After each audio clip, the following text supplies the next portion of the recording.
Paano nga ba mag-vlog sa isang event kahit wala ka naman doon? Ganito ang aking naging sitwasyon. So, ayun na nga, papunta na sila ngayon dito sa may Barangay Balaya, pero hindi ako kasama. May nauna na kasing nag-invite sa akin sa isang birthdayhan din bago sila. Parang ano ba, Thursday sila nag-invite tapos Tuesday may nag-invite na sa akin na nauna. So, bali nakapag-transact na ako doon sa isa, na-execute ko na ba, ganon. Nakakahiya naman kung i-cancel ko yon, diba?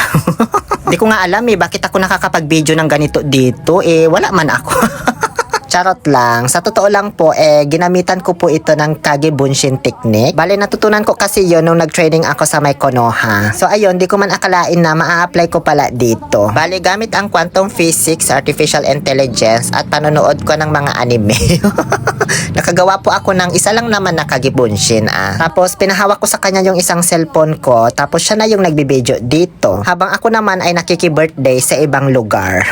Ayan pala yung pinuntahan kong birthday, diba?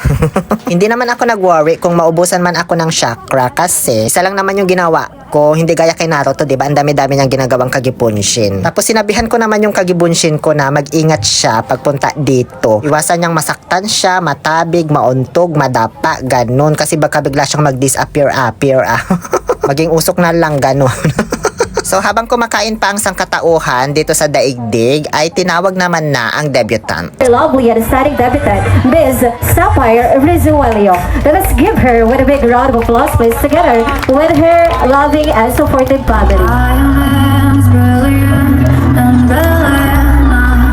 May music pala, makapirat ako nito, tama na nga. Kundi ako nagkakamali, ito na siguro yung 18 balloons, O sige, papicture kayo, And then, if I am not mistaken, ito naman na siguro yung 18 cupcakes, Kasi may hawak silang cupcakes. Dali manghulaan, kahit di ako umattend. And then, mayat maya nag-change outfit na ang debutant. Parang di mo pa nasusulit yung gown mo kanina, binagpalit ka na agad. Sayang yung bayad sa patahi or parenta o kung ano man dyan. Charot lang. So, bali nag-change outfit siya para mag-pictorial dito sa Putubot. Ay, natatawa yun. And then, para dito sa 18 candles. Diba? Nahulaan ko na naman. Dali-dali. Suggestion ko lang, dapat may hawak kayong candelabra kapag 18 candles para kakaiba. And then, pictorial ulit with the family. Sinusulit naman pala. Kasi kanina nag-pictorial na sila dun sa blue gown Tapos, pictorial ulit sila dito sa gold. Sulit nga, B. Tapos, anong sunod? Ay! Bago ito, mother and daughter dancing together. Ganito yung gusto ko sa debut, yung may bagong pinapakita sa akin. Hindi yung invite na kayo ng invite tapos paulit-ulit lang nakikita ko, kundi 18 candle, 18 roses, 18 symbolic gifts. Diba? Medyo nakakasawa na manood kasi expected mo na yung mga mangyayari man. Kasi once in a lifetime opportunity lang ang debut, kaya dapat gagawa kayo ng natatangi, yung tatatak sa mata ng mga audience, ng mga manonood at ng buong sambayan ng Pilipino. Hindi yung paulit-ulit na lang dahil sa nakasanayang tradisyon na 18 balloons, 18 cupcakes, 18... Ay, Diyos ko, hindi na natapos ang 18 na yan.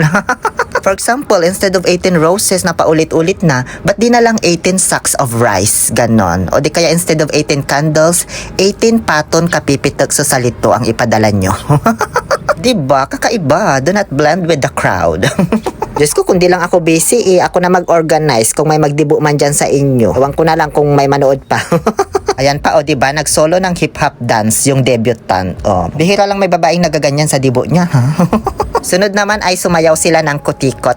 Cotillion. Sorry naman, kasi tuwing nagpa-practice kami ng cotillion para sa JS Prom, ang tawag namin dito is kutikot. Para masaya at nakakatawa. Ganun naman kapag high school, diba?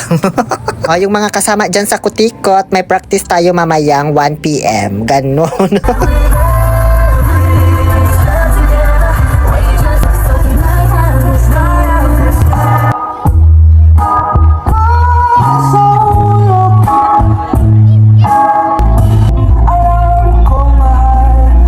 Tama na, makapiright na ako sa music, Ay, alam ko na rin to kung ano to. May mga pasobre. 18 blue bills. Common na rin ito, kaya gusto kong baguhin ng sambayan ng Pilipino yung nakagawian dito. Instead of 18 blue bills, dapat 18 blue bills. Ibig sabihin, bawat isa, tig 18 na blue bills ang ibibigay. Ito, obvious naman, 18 shots, Ay, ba't may mga board of judges naman na dito? Hindi naman Miss Gay itong napuntahan ko, di ba? At ayan na po, sa wakas ay nakarating na po si Mayor. Diba? Nakahabol ako, B, kahit mag-alas 8 na.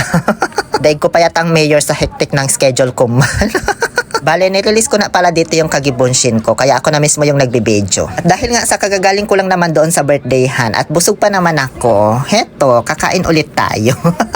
Sinamahan pala ako ni Lola ko kumain ulit kahit katatapos lang din niya kumain kasi nahihiya ako. Habol ko kasi talagang kainin dito yung dinuguan nila, guys. Kasi yun yung gusto kong dinuguan, yung niluluto sa mga ganitong okasyon sa probinsya. Yung bang dinuguan na tuyo tapos may mga humalong balahibo pa ng baboy, ganun. Ang sarap. Late na ako dumating pero may pasalad pa. O, diba? Nag-dance for all muna habang nagbibihis pa ulit yung debutant. Pinangunahan itong dalawang bata kaya after few days nagkasakit sila.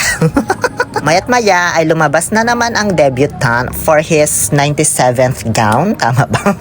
Ang eksena naman para sa gown na ito ay ang 18 beds of roses. Kakaiba din itong 18 ay hindi pala, may mga ganito nang gumawa na napanood ko sa Facebook, ha. Puro modern kasi yung sinayaw ng mga leading man, mga trending ba sa TikTok ganyan, pero after that mayroon ding pack-up. Pero alam nyo, mas ma-appreciate ko to kung bukod sa rose, may dala kayong tig 5 kilong bigas.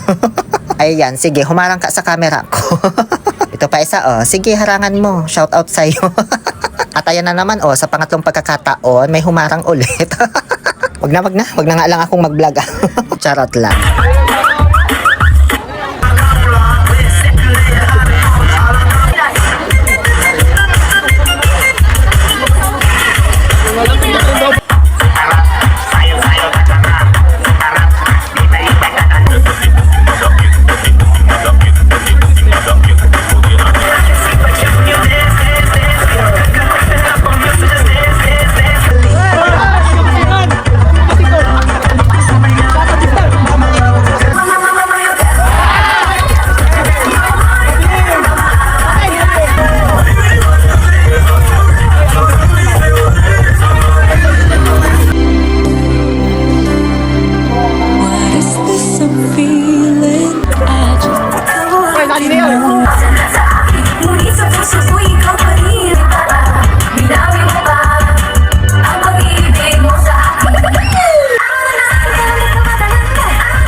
Medyo nakaka-copyright na ako dito, kaya dito ko na po tinatapos ang ating vlog na kahit wala ako masyadong appearance, nakapag-vlog pa rin.